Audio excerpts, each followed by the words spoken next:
Hello and welcome to the Holistic Lifestyle Guide podcast, episode number 12. This is an episode about fasting.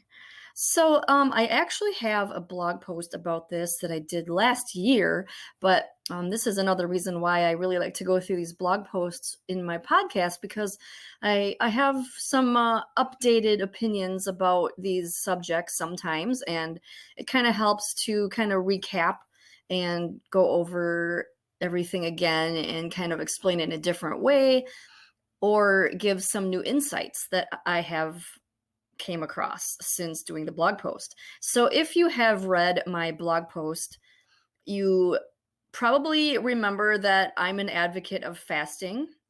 And I still kind of am. I just have some other things I wanted to clarify about it. If you have not read the blog post, I will leave a link down below in the show notes to that. So fasting has been around forever. I'm not going to give a number, but I know back in, thousands of years ago, they used fasting as a natural and safe way to reset the body, to improve the digestion, improves brain function. A lot of people talk about how it helps with spirituality, and that part was what drew me to fasting, because you might have heard that a lot of monks and spiritual gurus will fast, and that will help their brain, for lack of a scientific way to say it. It kind of, like I said, it gets out the toxins and it helps your brain be more clear. It helps you think more clearly. It also slows down aging because the less food that you eat in total in your life, the better. It helps you lose body fat and reduces inflammation. And I think the inflammation part is why the brain works better, because when you're inflamed, it affects your brain and that causes brain fog. So intermittent fasting, I should clarify, is a little bit different than fasting in general. I think intermittent fasting is better than just fasting, and here's the difference. Fasting can not have a limit. Like, there's been people that have fasted for months and only had liquid, and I'm not an advocate of that type of fasting. I know that there are many different types of fastings, as far as the length of time that you do it for, and also as far as what you are allowed to eat. So some fasts allow you to have drinks that have calories in them and other things like tea, and others only want you to have water. And there is even a type of fasting that's called dry fasting that I absolutely do not recommend, and that is to not even drink water. I don't even know how that even came about or why anybody would want to try that, because humans are mostly made of water and we need it to survive, and we don't get enough the way it is. So it's beyond me why anybody would want to do dry fasting. So in this episode, I'm just going to talk about intermittent fasting, and here is what intermittent fasting is. When you go to bed at night, you are not eating for 8 hours or however many hours you sleep. And then the next day you have breakfast. The word breakfast means break the fast. So you already are fasting every night.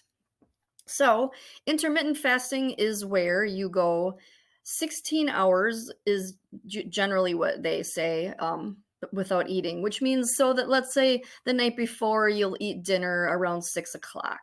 And then the next day, you won't eat lunch, or I should say breakfast, until noon. So your body is going 16 hours without food. And this helps because if you're against fasting, or if you think you can't handle it, this is an easy way to get started. And I've done this.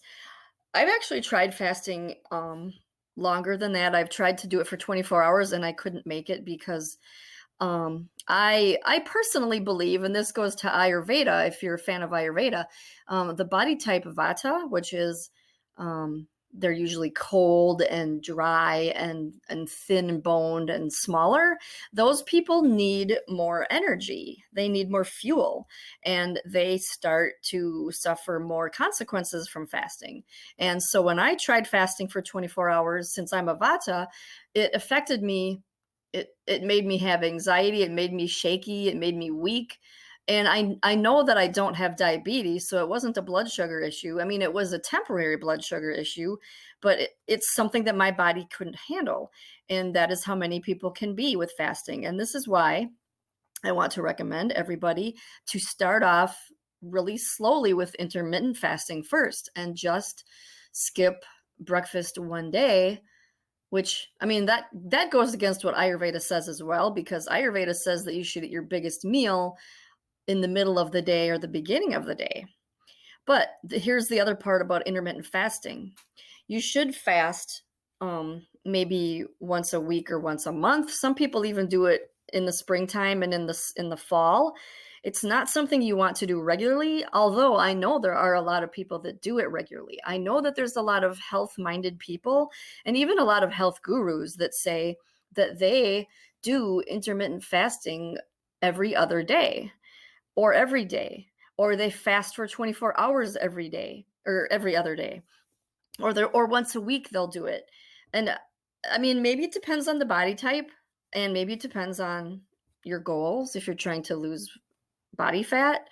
But for most people, if you're generally healthy, I would recommend just doing 16 hours a day. So have a lunch, a big lunch, then have a smaller size dinner, and then stop eating after dinner. So assuming your dinner would be around 6 p.m., stop eating then, go to bed.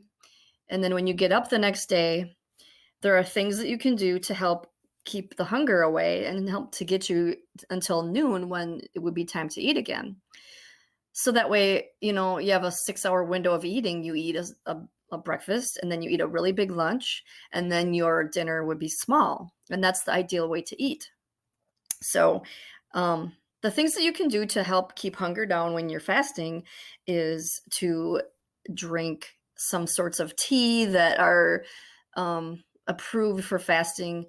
And this is where I don't really have too many recommendations, other than there is a specific tea that I was recommended from Luke Story. I follow him on Facebook or YouTube, and he talks about this tea that you can drink and it doesn't count against your fast. And I will put the links to that in the show notes. I can't pronounce the name, but it's a green matcha tea. And then there's also, you can drink, what's it called? The vinegar, apple cider vinegar. So if you put a little bit of apple cider vinegar, like a tablespoon, in a cup of water, or however much you can handle, it's very strong. You don't even need that much maybe, but if you drink that, it's supposed to control your hunger. So that's a good thing to do. And then just drink a lot of water too. I mean, you can drink unlimited amounts of water. I mean, as long as, of course, you're not drinking gallons, because that can be bad for your health. But as far as to keep the hunger under control, just for intermittent fasting, I would just recommend a little bit of apple cider vinegar in water, and then maybe some tea and lots of water. And if you really start to crash before you want to eat, you can drink fruit juice. It's still going to help you lose body fat, but it's going to stop the actual fasting process. So I'm going to segue that now into this other section of the podcast episode, where I wanted to talk about what fasting actually does for you. So I actually can't even say with the scientific terms of it, but once you hit a certain time, some certain things happen in your body. So 16 hours is a really good time, and that's, for regular maintenance, and that's why I recommend that on a regular basis. And then if you go, I'm not going to even be able to remember it exactly, but I'm pretty sure that if you go 24 hours, some other benefits start to kick in. And then if you go even further, the further out you go, more benefits start to kick in. And most of these benefits are mental, because your body is pushing out the stuff that is causing these problems. If you have digestive problems, if you have brain fog, if you have inflammation, if you have body pain, those things will start to improve the longer you fast. So this is something that I would prefer to have. I would prefer to send you off to some experts, and I do have some experts on my blog post, so you can check that out if you wanted to look up them. Really good resources on fasting.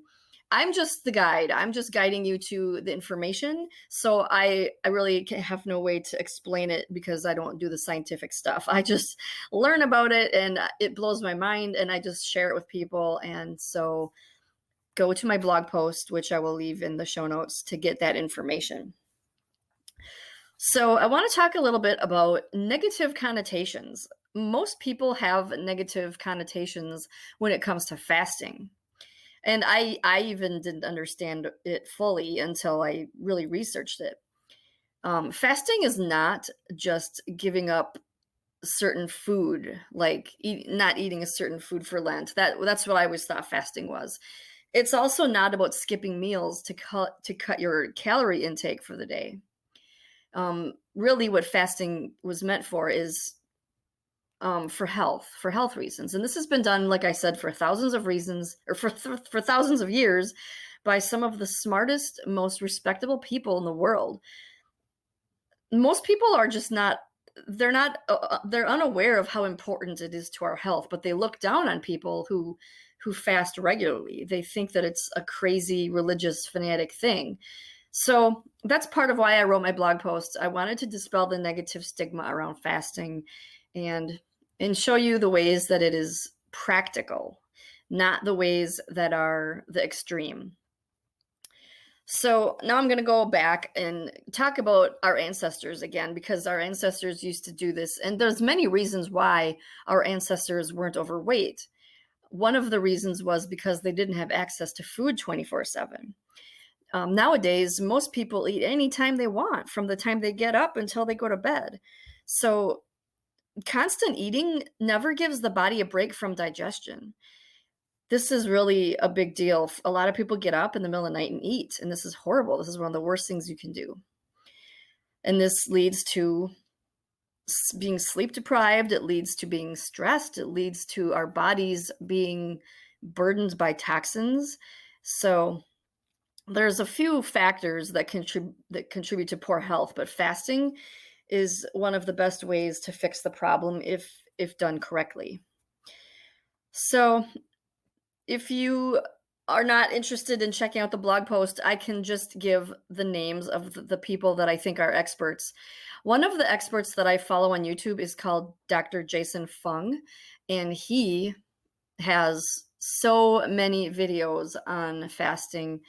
I think he's one of the most knowledgeable people at fasting. He explains the science behind it, which is something that I can't do. So if you are on YouTube, I recommend looking up Dr. Jason Fung. That's Fung. And also another guy that I follow on Facebook is Thomas DeLauer. And he used to be a celebrity trainer. He also has written books. He's also lost over 100 pounds, and he knows the science too. So both Dr. Jason Fung and Thomas DeLauer talk about the science about fasting. And this is how I first actually learned about it, was from Thomas DeLauer. He's one of the leading experts in this field. In all my research, I haven't found anyone else who provides as much free information on fasting as Thomas DeLauer does. So if you go on YouTube and Google him, there's absolutely hundreds of videos he has done on fasting, and he covers every aspect of it, including which type is right for you, how to fast depending on your age and your gender, how to exercise while you're fasting, how to break your fast, just everything you can possibly think of.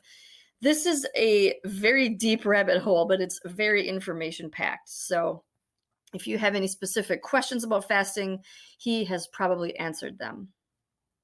So on that note, I'm going to end this episode because, like I said, those two guys are the experts. And if you want to dive in deeper into this, go to their YouTube channels. So I hope you learned a little bit about fasting in this episode, because it is good for your health if done correctly. and it's natural, and for the most part, it is safe. And of course, it's free. So, this is something that you should try if you have health issues. Um, because I've learned from doing all my research of fasting that fasting helps to eliminate so many health issues just doing that alone. It'll reset your body, it will get out the toxins, it will clear the inflammation. So fasting is a great way to start. And like I said, do it the correct way and get your information and really do your research, and it will work. I lost a little bit of weight when I started intermittent fasting too. I lost about 5 pounds, which isn't a lot, but I've never been overweight. I've always been 115, 120 pounds. And I did get up to 125. And then when I started intermittent fasting, I did go back down to 120. And it does kind of go a little bit below that too, depending on what season it is. But if you're just looking to lose a few pounds, this is a great way to do that. So I'm going to end this episode now, and I really hope you got some benefit out of this. And thank you so much for listening.